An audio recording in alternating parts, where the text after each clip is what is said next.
Oi,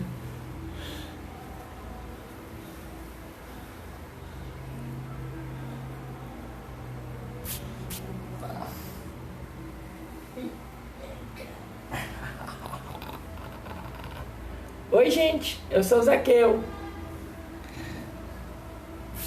Boa noite, gente, boa noite, boa noite.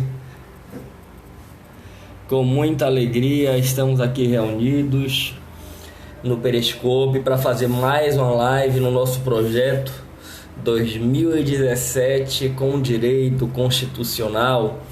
Eu tenho comentado aí com os amigos do Periscope diariamente a ideia de passar o ano inteiro estudando direito constitucional de A a Z. Direito constitucional é enorme, né? E a gente tem conteúdo para falar durante todos os dias do ano sobre o direito constitucional. Grande Léo, beleza, meu irmão? Zaqueu ficou feliz. E num primeiro momento eu estou estudando a teoria da Constituição. Já tem lives anteriores aqui falando sobre conceitos de Constituição, sobre estrutura, sobre os elementos, sobre as classificações. E agora eu quero falar com vocês sobre os princípios fundamentais da Constituição brasileira. Não sei se algum de vocês que me acompanham aqui nesse momento assistiram às lives anteriores, participaram das outras lives, né, que eu já fiz sobre a teoria da Constituição. E galera, prestem atenção. Quando a gente fala dos princípios fundamentais da Constituição brasileira, a gente fala do primeiro título da Constituição, dos 4 primeiros artigos. De uma maneira geral, as constituições, elas principiam, elas iniciam apresentando os seus princípios fundamentais, porque nós devemos, muito obrigado, viu, Léo? Muito obrigado. Nós devemos ter a seguinte compreensão: princípio é aquilo que vem, olha como o próprio nome indica, no início. Princípio, principiar quer dizer começar. Então, no começo de toda e qualquer estrutura de ordenamento jurídico, nós devemos ter aquilo que principia, devemos ter os princípios. Então, o começo das ordens constitucionais positivas, naturalmente, traz os seus princípios. Zaqueu já... esse Zaqueu é um folgadaço. Ó pra cá, ó. Já tá aqui fazendo manha na frente, ó, para eu sair do Periscope. Já tá aqui fazendo manha, ó. Já tá na manha aqui.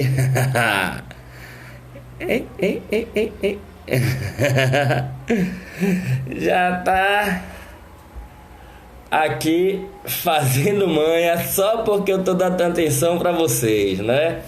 Então, vamos lá, presta atenção. Fundamentais significa o que, gente?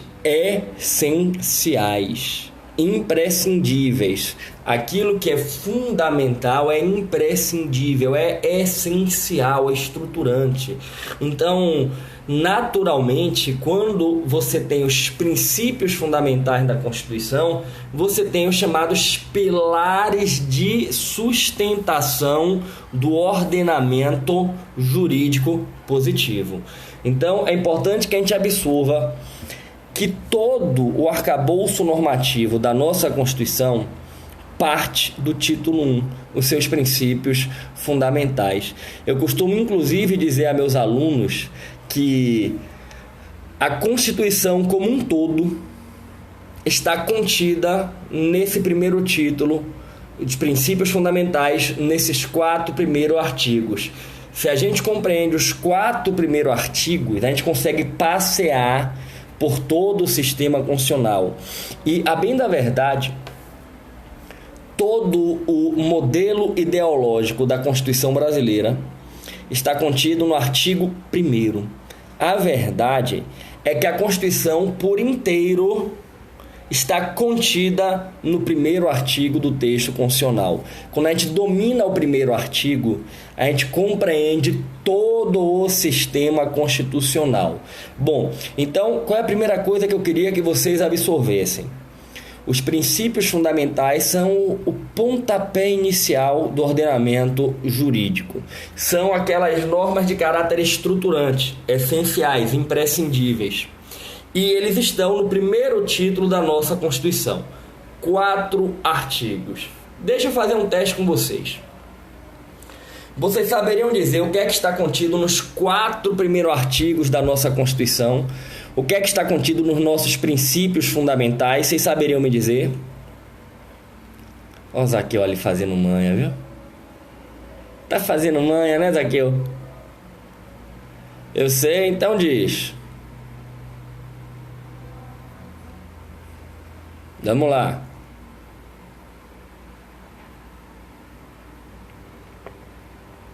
Quero ver quem sabe. O que é que está contido? Ui, Paula tá dando tiro pra cima. Tá chutando.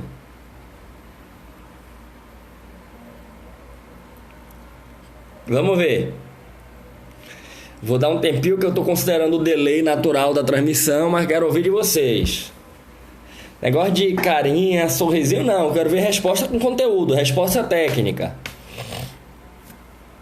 Não é não, Zaqueu? Resposta técnica. O famoso só se vide...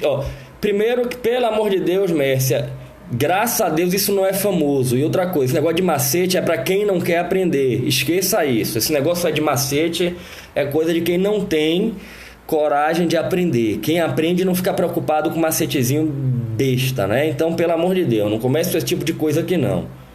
Aqui a gente está aqui para estudar direito constitucional, para aprender direito constitucional. Quem quer macete está no canal errado. Não tenham paciência com macete. Macete é coisa de quem não quer aprender, quem não quer estudar. Ponto. Vamos lá. Só para que vocês possam refletir. O primeiro título da Constituição traz os princípios fundamentais, são os 4 primeiros artigos. Nós já chegamos à compreensão em aulas anteriores aqui da importância de compreender o direito constitucional. E veja, ninguém que está aqui conhece o conteúdo dos 4 primeiros artigos da Constituição. Só para você refletir. É exatamente isso. Eu não sei, quero aprender. A ideia é exatamente essa. Uma das coisas mais extraordinárias que existe na face da Terra e que mais me fascina é a ignorância. A ignorância é uma das coisas que eu mais sou apaixonado na minha vida. E pelo amor de Deus, não confundam ignorância com estupidez. Ignorar é desconhecer. Estar num estado de ignorância é estar num estado de desconhecimento de uma informação. E aí é como dizia o Sócrates, né? Eu só sei que nada sei, chamando a atenção de que quanto mais conhecimento se adquire, mais se percebe a imensidão do conhecimento que se tem para apreender. Então a ignorância é uma coisa extraordinária, sabe? Eu acho que no dia que alguém tem um sentimento que sabe tudo, a vida perde um pouco do seu sentido. Então, ter ignorância é extraordinário. Agora vamos meditar. A maioria dos que estão aqui são da área jurídica e não conhecem, ignoram o conteúdo dos 4 primeiros artigos da Constituição. Artigos esses que eu já comentei, que concentram todo o conteúdo do sistema constitucional. Só para a gente refletir, para a gente meditar o como precisamos adequar o nosso estudo do direito. Só para responder a nossa amiguinha, gostaria de tirar uma dúvida. Se eu parar para responder a pergunta de toda e qualquer pessoa, eu não faço a transmissão. Absorva uma coisa: A live que a gente faz aqui no Periscope é como se fosse um espaço de uma sala de aula. E durante uma sala de aula, onde você tem muitas pessoas participando, vocês não podem ficar interrompendo o tempo inteiro, senão a aula não flui. Então, absorva. Aqui não é o espaço para cada um tirar a dúvida que quiser. A gente está fazendo um bate-papo, uma aula, e na hora que for adequada eu vou abrir para perguntas. Se você não tem o discernimento para entender isso, por favor, se retire da live, ok? Para não perturbar. Pronto. Vamos lá, voltando à nossa exposição. Os princípios fundamentais da Constituição são 4 artigos. E eles trazem... Cléa Carvalho chegou. Eles trazem o seguinte: no primeiro artigo nós temos os fundamentos do Estado. Os fundamentos. No segundo tem a consagração da tripartição de funções ou de poderes. No terceiro artigo, os objetivos fundamentais. Fundamentos e objetivos não se confundem semanticamente e revelam propostas diferentes.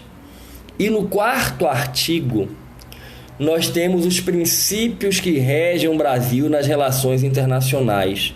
Então, qual é a próxima coisa que eu gostaria que vocês absorvessem sobre os princípios fundamentais do Estado Constitucional brasileiro? Fundamentos, separação de poderes, objetivos fundamentais e princípios que regem o Brasil nas relações internacionais. Então, são 4 ideias distintas em cada artigo, integrando um todo maior que se chama Princípios Fundamentais da Constituição Brasileira. Vamos lá? O que é que está contido nos princípios fundamentais? Os fundamentos, a ideia da tripartição de poderes, os objetivos fundamentais e os princípios que regem o Brasil nas relações internacionais. Bom, presta atenção. Eu vou concentrar essa nossa live nos princípios fundamentais, parte 1, Fundamentos do Estado Brasileiro. Então, eu vou concentrar no artigo 1º da nossa Constituição. E vamos parar para refletir. Agora eu pergunto a vocês, não precisa ficar fixo no direito, não. O que é fundamento? A palavra fundamento revela o quê? Qual é a ideia contida em fundamento? Vamos lá. Quero ouvir vocês agora. Vem, Zaqueu. É um folgado. Perfeito. Base estruturante, base essencial. Isso, alicerce. Excelente colocação de William. Alicerce. Eu não sei qual é o grau de proximidade que vocês têm com a construção civil, com a engenharia, mas do pouco grau que eu tenho, né, eu convivo com alguns engenheiros e eles sempre me disseram que toda vez que você vai construir uma edificação, o primeiro passo é escavar bastante, colocar as fundações. Os pilares, os alicerces. Se as fundações não estiverem bem fincadas e forem sólidas, o edifício não vai conseguir ficar firme, de pé. Então a fundação tem que ser sólida. E essa ideia que a gente traz da engenharia civil, da construção, ela nos é bastante útil. Porque o que é que a gente tem que entender? Os fundamentos do Estado, como o William colocou, representam os alicerces, os pilares de sustentação. Então, toda e qualquer conduta, seja do Estado, agentes públicos, seja de particulares, sociedade civil, tem que estar em sintonia com os fundamentos do Estado constitucional brasileiro. Presta atenção. Nenhuma conduta, seja de uma autoridade pública, seja de um particular, que atente contra o que está no primeiro artigo do texto constitucional brasileiro será compatível com o nosso sistema constitucional. Eu costumo dizer a todo mundo, o artigo mais importante de todo o ordenamento jurídico brasileiro é o artigo 1º da nossa Constituição. É fundamental que a gente compreenda o artigo 1º da nossa Constituição. E posso contar um segredo para vocês? Todo o sistema constitucional brasileiro está contido no artigo 1º. Olha, gente, mas deixa eu ver, mais de 800 anos de história das ideias políticas estão contidos no artigo 1º da Constituição brasileira. Praticamente toda a história constitucional do Brasil está no nosso artigo 1º. Boa parte da história mundial, dos grandes acontecimentos da história no mundo, estão contidos no artigo 1º da Constituição brasileira. Só para lhe dar um exemplo, uma coisa para você dizer, coisa boba, o que é que isso aí tem a ver? Gente, a Segunda Guerra Mundial está contida no nosso artigo 1º. Eu vou voltar. A Revolução Francesa está contida no artigo 1º da Constituição brasileira. O artigo 1º, ele vai sintetizar todo um projeto, por assim dizer, da humanidade em busca da afirmação dos direitos humanos. Inclusive o constitucionalismo, com toda certeza. Então, percebam a importância axiológica desse nosso primeiro artigo. E o que é que nos diz o primeiro artigo da Constituição brasileira? Diz assim, a República Federativa do Brasil constitui-se em Estado democrático de direito e adota como fundamento. Tem assim, a República Federativa do Brasil, formada pela união com o minúsculo, indissolúvel, de estados, Distrito Federal e municípios, constitui-se em Estado democrático de direito, e não foi Estado de direito democrático, foi Estado democrático de direito, e adota como fundamentos. Antes de eu trazer os 5 incisos, gente, o caput do artigo 1º representa 1000 anos de história para as ideias políticas. Bote aí 2000 páginas de livro para explicar o caput do artigo 1º. Bote aí uma vida inteira de estudo de ciência política só para compreender o Estado democrático de direito, República Federativa, o artigo 1º. Olha como é que começa. A República Federativa do Brasil. Para tudo. Já está indicando que é uma república e que é uma federação. Aqui caberia uma live para cada coisa dessa, só para explicar o que é república, só para explicar o que é federação. O que é república? O que é federação? Eu não sei se vocês têm ideia que república é uma forma de governo que historicamente se contrapôs à monarquia, que durante boa parte da Idade Média predominou, chegou no auge no período das monarquias absolutistas, e eis então que entrou em declínio com as revoluções liberais, Revolução Francesa principalmente. E presta atenção, república pressupõe acima de tudo zelo para com a coisa pública, responsabilidade para com a coisa pública. Só para lhe dar um exemplo da densidade axiológica desse comando, a República. República. Só para você entender como as coisas vão avançando. Por exemplo, deixa eu só tocar em alguns pontos elementares.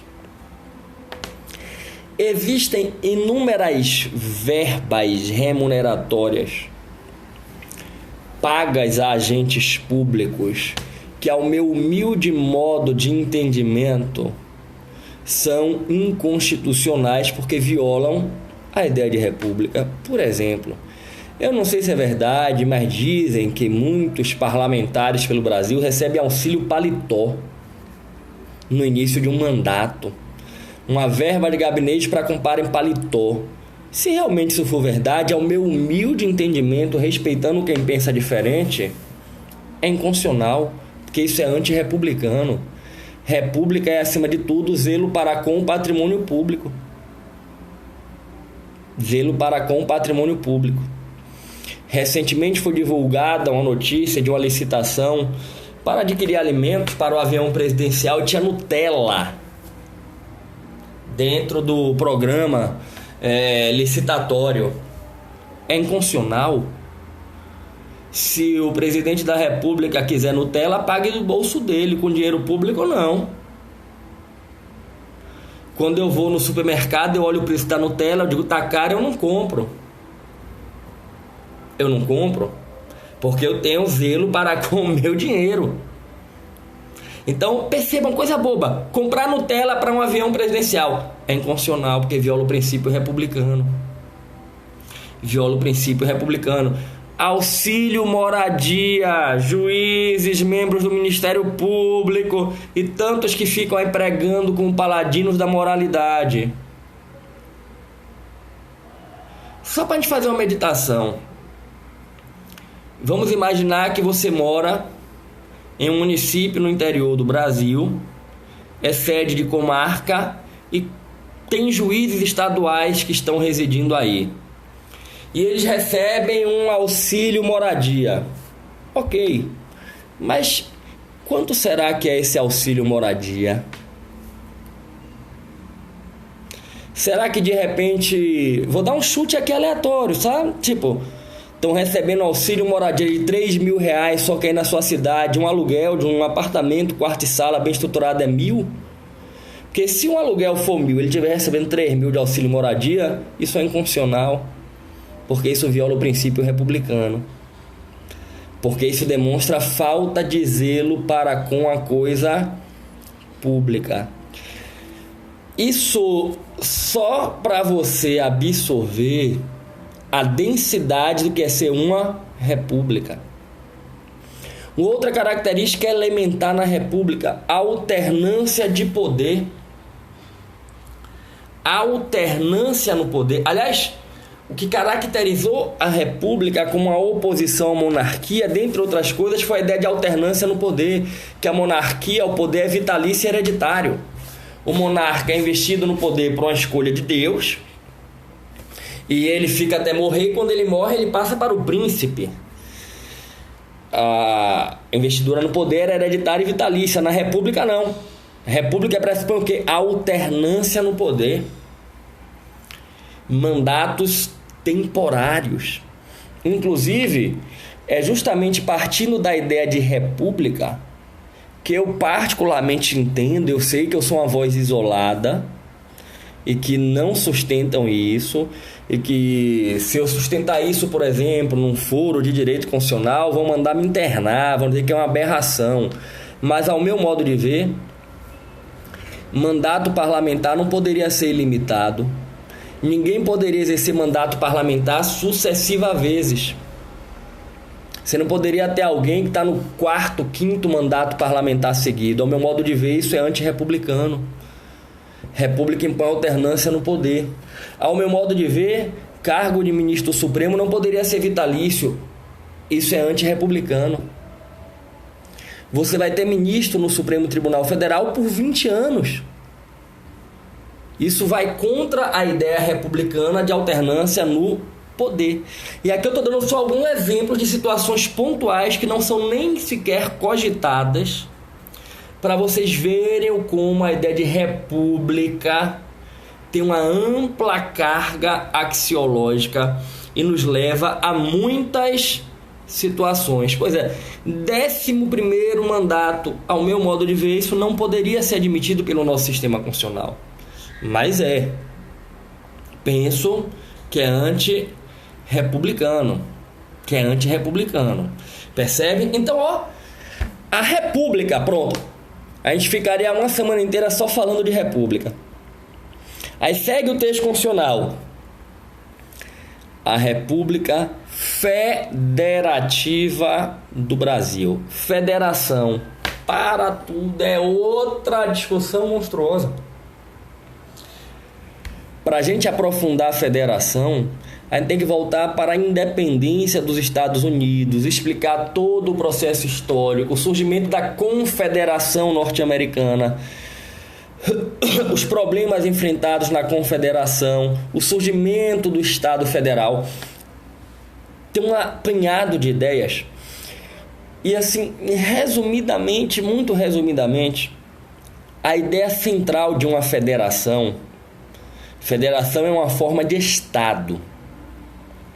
É uma espécie de Estado composto. É um Estado formado por Estados. A ideia central da federação é que dentro de um único território, de um Estado, você tem outros Estados. E há um partilhamento de poder entre os Estados dentro do mesmo território. De maneira que existe um poder superior soberano, um Estado soberano, que é o chamado Estado Federal, e unidades da federação ou estados federados autônomos. A ideia básica é que no mesmo pedaço de terra você vai ter mais de um estado exercendo poder, agora um com poder superior. E olha como é fácil entender. Eu estou aqui falando com vocês diretamente de Salvador, Bahia. Nesse momento eu estou submetido ao poder do Estado, município de Salvador, do Estado da Bahia e do Estado República Federativa do Brasil. Percebam que dentro do território que eu estou imerso, exercem poder Brasil, Bahia e Salvador. Essa é a ideia central de uma federação, você ter dentro do mesmo território mais de um estado e todos exercendo parcela de poder. Agora, a pedra angular da federação é que cada unidade da federação tenha autonomia. Cada ente que integra a estrutura da federação tem que ter autonomia. E aí a gente pode, numa outra live, aprofundar essa ideia do que é autonomia, mas só para resumir, eu quero que você entenda como a autonomia sendo a capacidade de gerir o próprio destino. E aí que a gente tem que meditar. Será que no Brasil realmente nós temos uma federação? Será que os estados e os municípios possuem verdadeiramente autonomia? Quando eu vejo a situação financeira de estados e municípios, eu fico me questionando, será que realmente existe uma autonomia? Ou que essa autonomia não é somente no papel? Se a gente analisa historicamente a nossa evolução constitucional, a gente percebe que federação no Brasil, na quase totalidade do processo histórico, é um faz de conta. A gente não teve verdadeiramente essa densidade de ter autonomia, que é inerente ao projeto de federação. Gente, eu vou encaminhar para fechar essa live, mas não tema. Princípios fundamentais vai levar algumas lives. Estamos apenas nos fundamentos e não chegamos nem nos incisos. Estamos apenas no caput do artigo 1º, trazendo algumas ideias de república federativa. Ainda falta falar de Estado democrático de direito, de cada um dos fins. Vem cá, Luna. Princesa Luna, a gata mais linda do planeta. Vem cá, meu amor, vem. Essa aqui é a gata mais linda do planeta. Vem cá, meu amor, vem cá, vem. Galerinha, para eu poder dar os encaminhamentos. Alguma dúvida quanto a isso?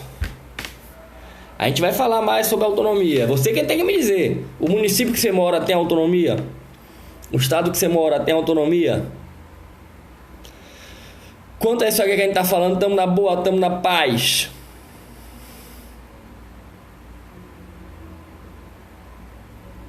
Posso concluir esse tema então, por enquanto? Eu queria pedir a vocês, se pudessem, divulgassem, convidassem pessoas para essas nossas lives diárias, né? Para a gente poder aí seguir diariamente, divulgando o direito constitucional, ajudando as pessoas a ter compreensão.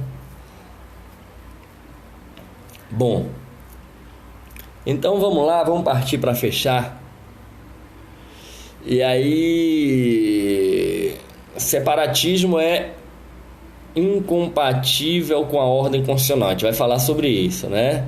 Novos grupos de WhatsApp, vamos ver se a gente cria. Já são muitos lá para conseguir administrar, né?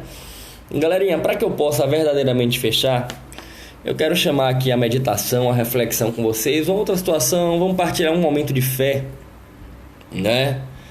Que eu acho que está faltando muito a presença de Deus na vida das pessoas, sabe? É impressionante como Deus se revelou para nós há mais de 2000 anos atrás. Tudo está escrito, tudo foi revelado na pessoa de Jesus. E passados mais de 2000 anos, as pessoas não aprenderam e não colocaram em prática aquilo que Deus nos ensinou. E o resultado é esse que nós vemos aí. As pessoas cada vez mais tensas, estressadas, deprimidas. A sociedade cada vez mais com valores estranhos, sabe? Com ídolos estranhos. E tudo isso, no fundo, ao meu humilde modo de entender, mostra uma falta de Deus, uma falta de amor.